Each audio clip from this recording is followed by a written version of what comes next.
tomorrow. We will not be live. DSM Media is off.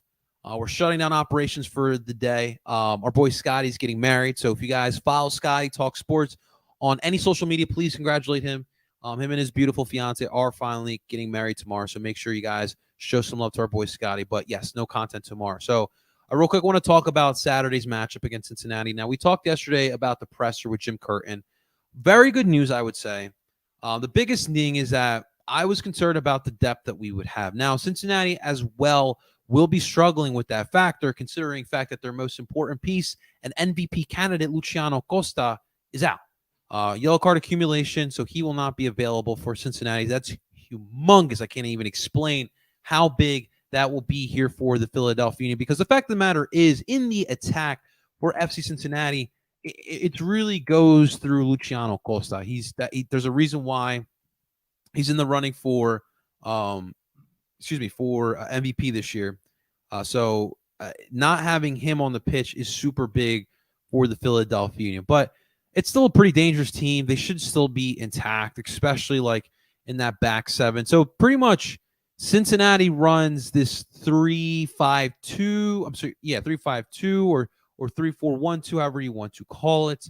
But pretty much Lucho is that creative guy. It's very, very similar to what the Union kind of run here.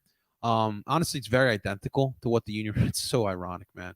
Whether it be the damn diamond or the damn three-man in the back, Cincinnati literally is just doing identical to what Philly's doing. Although Cincinnati's spending a little bit more money, and now they're getting more money than us on sales after that Brenner one. Vasquez, I think Vasquez is gone in the winter as well. But regardless, it's still a dangerous team. And I don't want to overlook Cincinnati without Acosta, because Vasquez should still be starting.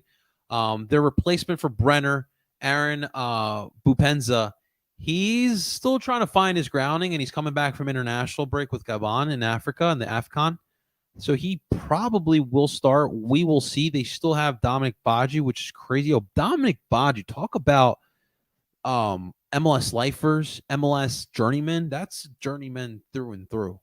So he's on Cincinnati. He should be an option there for Cincy. Sergio Santos is still available for Cincinnati, but if you are a Union fan and you've been around this team for a while, you know probably not best to start Sergio Santos considering his injury history. But like I said, back in the back seven, it's still pretty dangerous it's still pretty good for Cincinnati. Mosquera should be back for Cincy.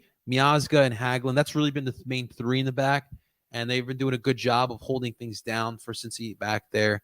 Obviously, we have the better back line, but it's still really good.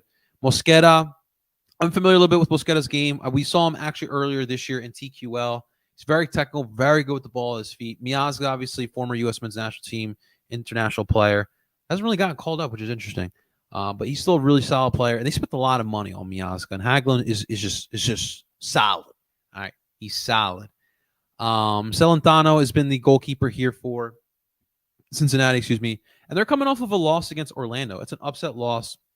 It was the first loss in a while. First loss in TQL this year, if I'm not mistaken, as well, which is huge because you were talking about Subaru Park, and that's actually going to be a factor for the match here upcoming on Saturday, the fact that the Union will be at home. But Cincinnati is pretty dominant as well at their home at TQL. So it's going to be interesting to see if the Union, if Cincinnati can come into Philly and try to steal some points, even without Luciano Acosta. But realistically, with the Philadelphia Union, I really feel like they can get the win. Cincinnati have never been in the spot. We're talking about a club that's been around in the MLS since 2019.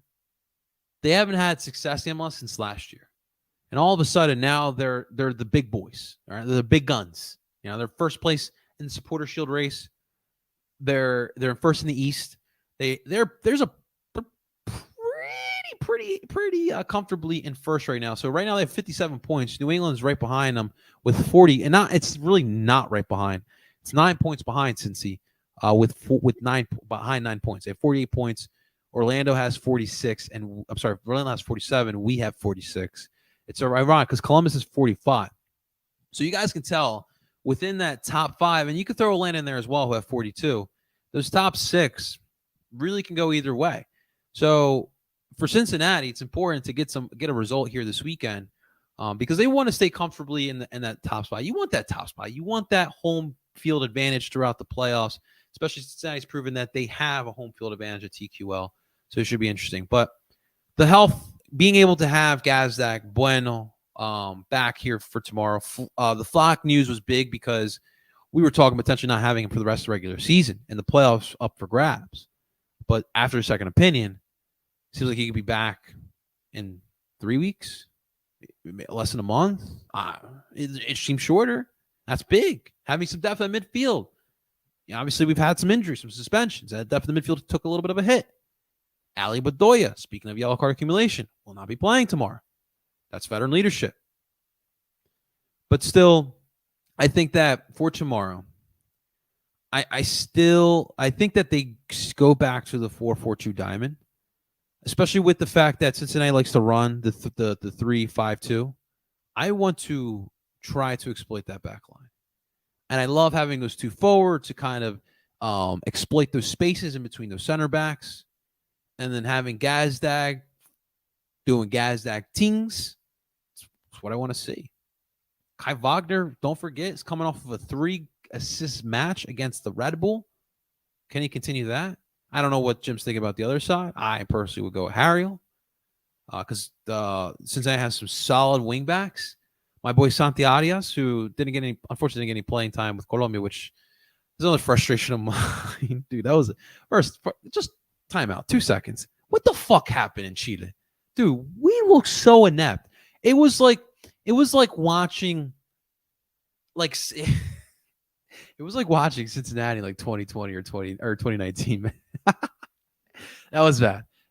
But they have some quality fullbacks here in Cincy. And so, although I did hear, I think I heard Ray Gaddis may start alongside Badiel on the other side. Keep an eye out for that one.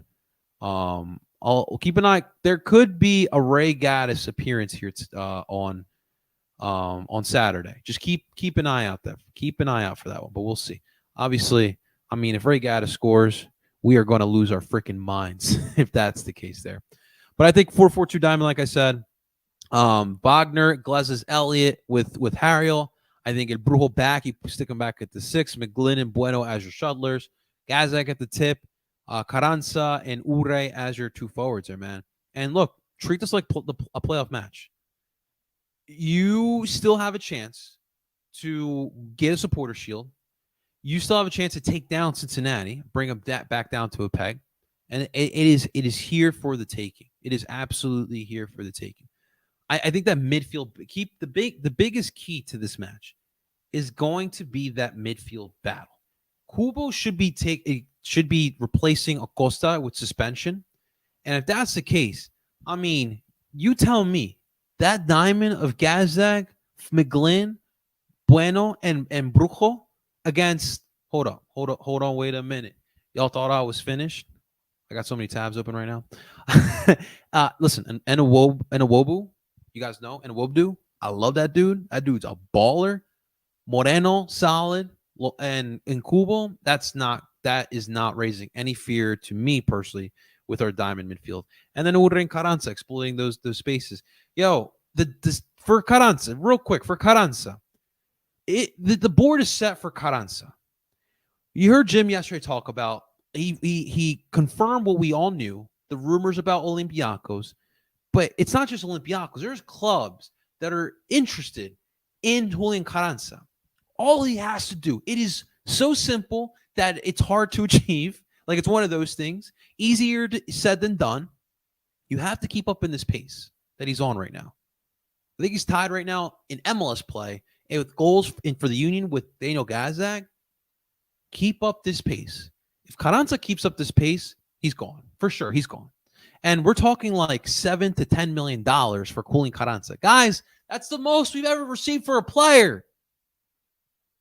So, Carranza, it wouldn't hurt to score some goals to help us out and help you out. But at the end of the day, Cincinnati, it's going to be a tough one for sure. Pat Noonan, obviously, we didn't talk about that. He has the book on Jim. He knows the Union very, very well, obviously. But at the end of the day, it's going to come to mano y mano. Who wants it more? This is going to be a brawl. It's Cincy, it's Philly in 2023, ladies and gentlemen. I think the Union are ready for this again. They've done this before. Cincy haven't done this as much as the Union have. I like the Union tomorrow. I'm sorry, on Saturday. Give me that 2-1 score prediction. Obviously, we're talking birds, but if you guys want to throw your Union score predictions, you guys are more than welcome to do that as well.